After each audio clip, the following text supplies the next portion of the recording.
Fala galera, aqui é o Ricardo Sotero, bem-vindos ao Projeto Tokusatsu, onde falamos de filmes de efeitos especiais e afins. E hoje eu vou falar de uma obra que todo mundo, quase todo mundo, odeia. Deveria? Acho que não. É aquele meme novamente, todos te odeiam, mas eu te amo. Apesar de eu achar que você é feio pra cacete também. Então pegue o seu robô gigante, que hoje nós vamos falar de VR Troopers. A série, ela era uma adaptação de Spillman, Metalder e posteriormente Scheider. Porém, ela começou apenas como uma adaptação de Metalder chamada de Cybertron. Não sei se o pessoal do Transformers cobrou direito autoral. E no personagem principal, teríamos o ator Jason David Frank, o Tommy de Power Rangers, que, depois de terminar a saga do seu Ranger Verde, se tornaria novamente um protagonista em Cybertron. Essa primeira adaptação, que inclusive tem um episódio piloto de mais ou menos uns 6-7 minutos no YouTube, ela era muito mais fiel a Metalder. Mas falando da mudança do ator, tem duas versões. Uma que eu acho que é uma pura fanfic, ou eu que não interpretei direito, e a outra que é mais plausível. Essa primeira, que parece fanfic, foi que os produtores queriam mudar o tema de tecnologia, ciências e artes marciais para realidade virtual, que é o tema de VR Troopers, porque o VR é de realidade virtual. Só isso não agradou o Jason e fez com que ele voltasse para Power Rangers. A segunda versão, que é muito mais plausível, é de que o personagem Tommy ele estava tão popular na série dos Power Rangers que os produtores decidiram manter. Então o ator que estava escalado para ser o Ranger branco na segunda temporada, o Brad Hawkins, ele se tornou Adam Steele, protagonista de Cybertron, que agora seria chamado de VR Troopers, e Tommy retornaria à Alameda dos Anjos. Nessa mudança toda foram adicionadas Spillman e Lady Diane. A personagem Caitlin Starr, que é praticamente a contraparte de Maya, que é o interesse amoroso de Metalder e também da Lady Diane, é interpretada pela atriz Sarah Brown, que em algum momento foi companheira de Chuck Levy, um dos produtores. E a contraparte de Spillman seria J.B. Reese, interpretado pelo ator Michael Bacon, que também faria a contraparte americana de Satoru, rival amoroso e amigo de Metalder na versão japonesa, mas aqui ele também seria o Spillman. Olha a salada que estão fazendo aqui. Em Cybertron, Ryan Steele era um lutador de artes marciais e cujo seu pai havia desaparecido. Seu pai se chamava Tyler Steele, espero não ter errado. Então, um dia, o seu amigo e treinador chamado Tal revela a ele os segredos de seu pai e dá a ele um cristal que faz ele se transformar em Cybertron, um herói robótico que seria a oposição ao Império do Mal de Green Lord. Em VR Troopers, Ryan também é um lutador de artes marciais, cujo pai, Tyler, desapareceu, só que ele está sempre acompanhado de sua amiga Caitlin Starr, que trabalha no Jornal da Cidade, onde nós temos os alívios cômicos Woodstalker, o sobrinho do prefeito Percival, o nome dele é Percy. Fora dali, também Ryan está sempre acompanhado de J.B. Reese, que é um instrutor de artes marciais na academia do Tal. É o mesmo Tal do Cybertron? Sim, só que aqui ele não tem quase nada com a criação de VR Troopers. Quem dá os poderes ao trio de amigos ali é o professor Hart, um homem que transferiu a sua mente para dentro de um computador e fica ali na realidade virtual e trabalhou junto com o pai de Ryan na concepção das armaduras e naquela parte Matrix do pessoal dividir a mente com a máquina. E é ele que avisa da ameaça de Green Lord, que dessa vez é um mega empresário chamado Zictor, que também tem a ver com o pai de Ryan. E ali eles novamente os três se tornam a oposição ao Império do Green Lord. Também a gente não pode esquecer do cachorro Zed, que ele é a contraparte do cachorro falante de Metalder, e aqui ele é interpretado pelo ator Zeb. E o seu dublador, que eu vou deixar o nome aqui que eu acabei de esquecer, ele é o mesmo dublador de Goldar, e para conceber a voz de Zed, ele se inspirou na atuação de Jack Nicholson. A série é odiada pela maioria dos fãs. Por quê? Porque ele passou aqui no Brasil com aquele jeito americano de fazer comédia, de deixar as coisas ainda mais infantis do que elas costumavam ser. Só que as séries que eram adaptadas já passaram aqui. Metalder já era conhecido, Spielberg já era conhecido, o que fez o pessoal ficar doido.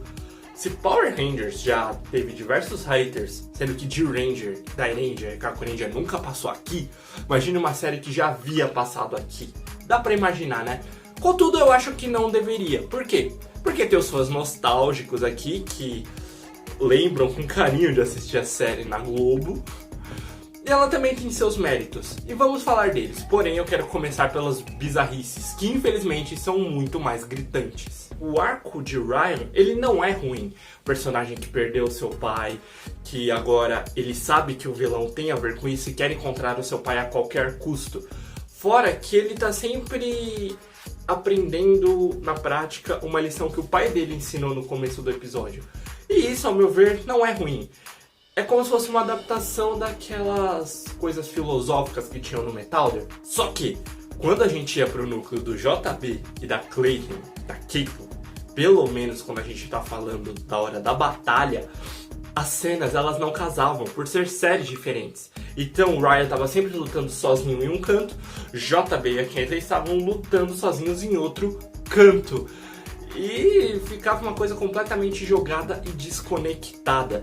E sei não, Ryan, eu acho que você tá sobrando nesse grupo aí, viu? Teria sido melhor ter adaptado primeiro Metalder, que era a ideia original, e depois ter ido pra Spielberg, Scheider, pra não ficar essa bagunça toda. Porque ali quase não faz diferença, exceto, claro, nas cenas gravadas nos Estados Unidos. E falando agora do visual, eu acho que vai ser uma das poucas vezes nesse canal que eu vou falar que o visual é ruim.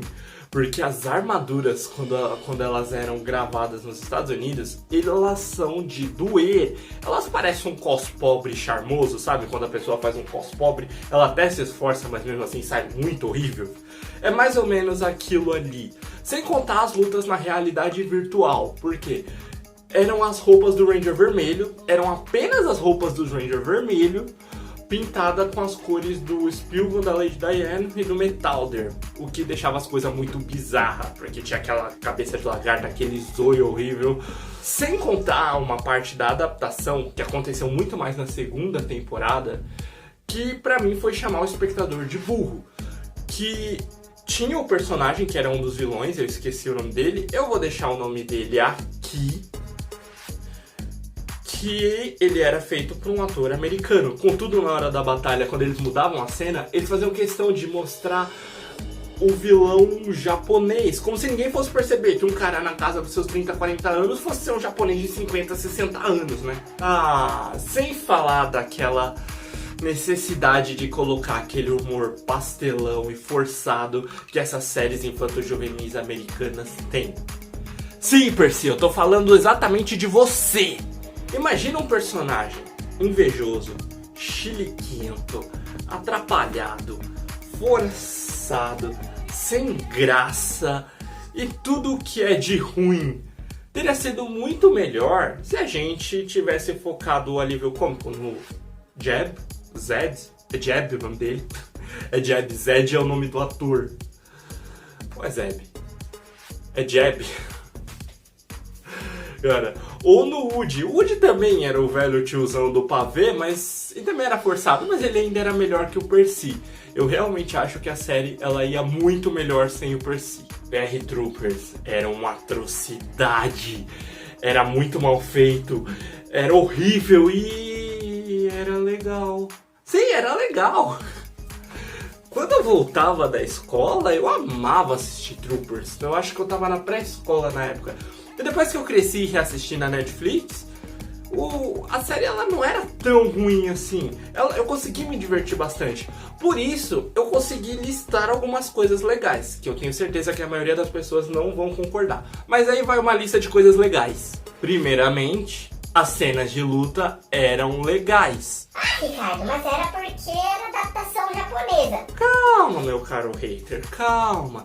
Eu estou falando das cenas que foram gravadas no território americano, tanto com eles transformados quanto com eles destransformados, e na realidade virtual, que era muito bem coreografada.